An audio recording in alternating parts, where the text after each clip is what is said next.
Helene Musso here. It's great to see you. As some of you know, I've written a book called The Power of Outrageous Expression. And this book has taken around about 9 months to create. But I've been asked several times, why did you decide to write a book? Now, this year, in 2015, I am 50. 50 years of existence on this planet. And in the last 2 to 3 or 4 years, I've been started to question the way I've lived and to just basically reevaluate where I am at and decide that maybe I wanted to have a different life. Let me just tell you a few things about me. I come from France originally, and in 1989 I came to this country. And within a few years, I became a drama teacher. Now, I was quite happy being a drama teacher. Well, I was happy to be a drama teacher, and it was very interesting. And, you know, in my classroom, I dealt with the kids, and some of them were more difficult than others, but overall was fine.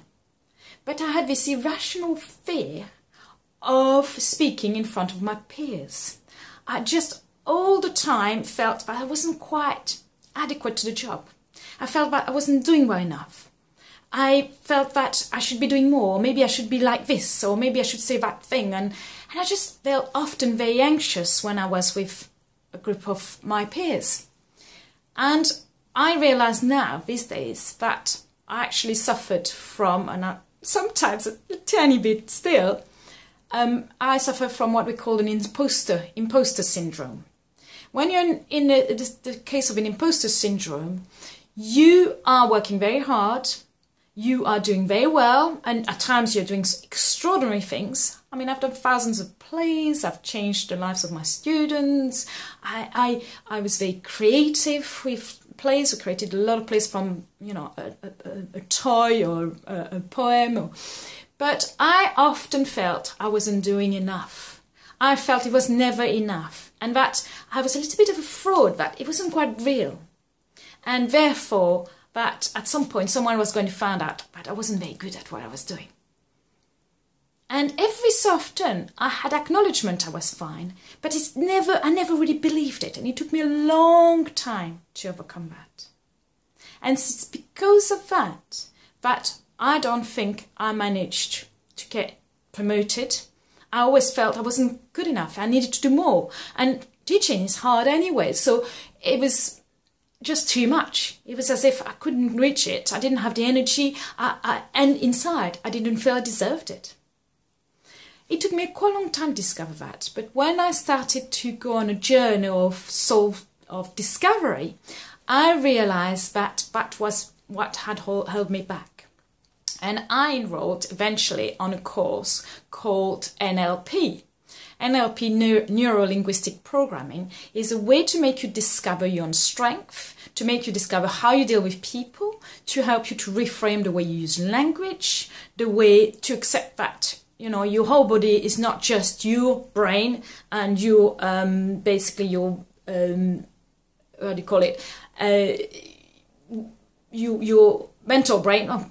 I get lost when I get into the flow, but it's not about everything that on the surface. It's about the whole body being engaged in that process, and about senses, neuro-linguistic programming. And through doing that course, and I'm sorry I haven't explained it very well, through doing that course, I discovered that I could be me. I discovered my strengths. I discovered I could be human. I discovered it was okay sometimes to have ups and downs. I discovered I could be happy for 90% of the time. And even if the other 10% meant that just I had to get on with it. So it gave me more tools, and I started thinking, what am I going to do with my background as a drama teacher and with this neuro-linguistic programming? And what was coming back all the time was this idea that I needed to help people with their confidence, because myself, for a long time, although appear very confident, I didn't feel confident inside. So I had to bring back how I felt inside, or to bring together what I felt inside with what was appearing from the outside. Because to the outside world, it looked as if I was coping. But actually, I wasn't really. I was constantly struggling and questioning myself. And I know I'm not the only one. I know there are a lot of people feeling that. And that's the reason why at some point I had to write this book. And I had to decide to carry on running courses. My course is about discovering yourself inside so you can express yourself outside. So it's linking the appearance, what people see, which is real to them, with how you feel inside. And if you feel okay inside, then the rest comes naturally. Then everything is easier. Then you're more daring. Then you want to go for what you really want. Then you talk to everyone. Then you feel that the world is wonderful instead of feeling anxious, depressed, worried. So that's always why I decided to do this book. Because deep down, I have been teaching all my life and I'm not really a writer. But I felt that I needed to write it. And being 50 was a turning point in my life in that journey. So I hope that will help you to understand where I come from and to understand why this book can be important. In the book, you have a lot of stories, you have a lot of exercises, a lot of games, and you can use all this to help you to become more confident. It's following my philosophy and my ideas about what I call the 5 keys to unlock your speaking. 5 keys is to do with the keys to open your own castle, the keys to go outside the castle. So what is interesting is that one key is be yourself. And it's about accepting yourself from what you are. And that's possibly the hardest part. Another one is about be kind to yourself. We spend our lives being really horrible to ourselves. And actually treating ourselves like, you know what I mean. Another one is discover your extraordinary story.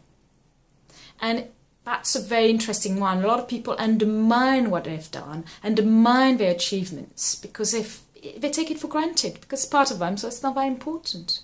But when you discover that your story is extraordinary, then you put things in a different context and gives you much more confidence. The 4th one is having fun. Having fun is essential. It's essential to have fun in the process of growing. It's essential to do things for fun. It's essential to take speaking as something which can be fun.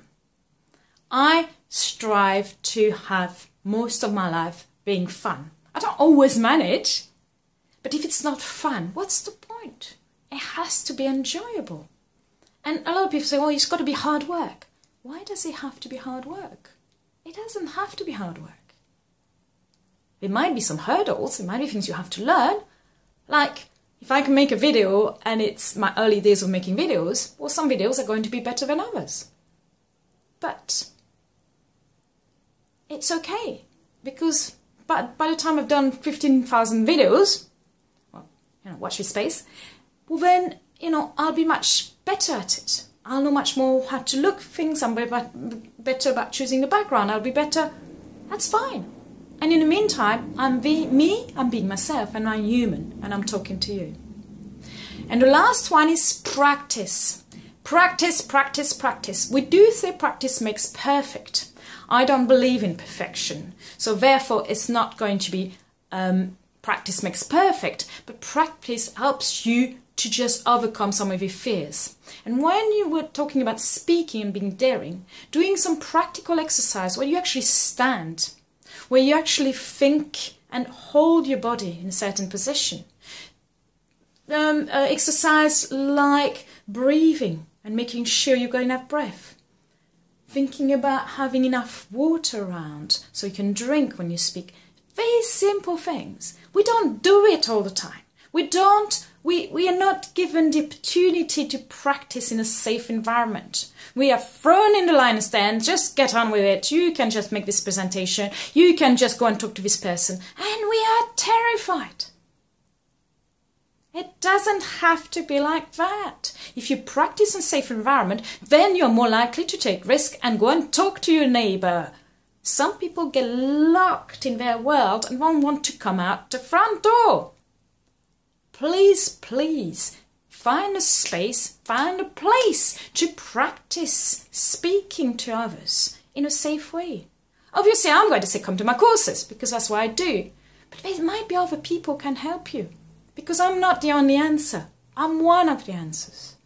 But what I can guarantee you is that if you come and work with me, and you can maybe come and work with me on a one-to-one or in the courses, because I think courses, especially if you're speaking in public, it's quite important to have an audience, well, then I can promise you that then you will be looked after, and then some mini challenges will be thrown at you, but nothing you can't cope with. And you will grow and develop and come out as a beautiful flower, or if you don't like the flower, as a beautiful tree, or if you don't like tree, as a beautiful building, as what you want to be. That's the reason why I wrote this book. I hope this video has helped you to understand that. Helene Musso. The book is called The Power of Outrageous Expression. It's on Amazon. And my courses are called Public Speaking Demystified. I look forward to hearing from you. Please comment underneath a video if you like this video. Thank you.